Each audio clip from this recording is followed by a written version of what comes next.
Hello, everybody. We keep on talking this week about your philosophy, about our philosophy towards people. What is your philosophy towards people? Yesterday, I spoke about the fact that the number one thing you must understand to building your philosophy and your attitude towards people is the fact that people are a blessing. God created men and women to be a blessing to each other. So, no matter who the person is, that person is a blessing to somebody. Of course, I know that some people are a catastrophe to people around them, but they were not created to be that way. They were created to be a blessing.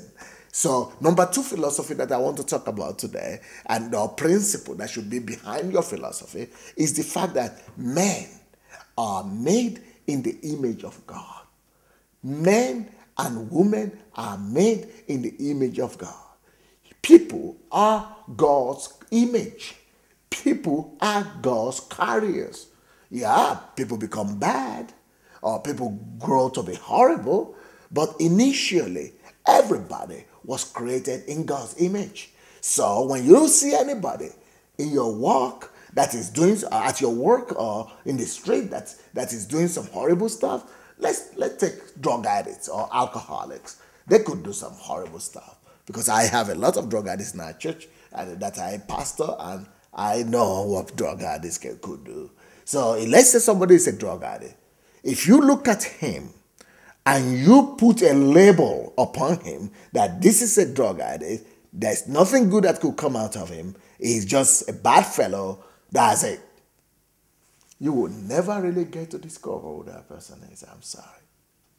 But if you have the right philosophy and know that that drug addict is carrying somewhere in himself the image of God, then you have the faith and the trust to want to walk with him. So when you begin to remove all the dirt that Satan has put over him, you will discover a diamond inside of him. The best, the God part of man is always good. Behind every rapist, behind every murderer, sadist, behind every killer, anybody, the most horrible people you can imagine, is the image of God inside of them.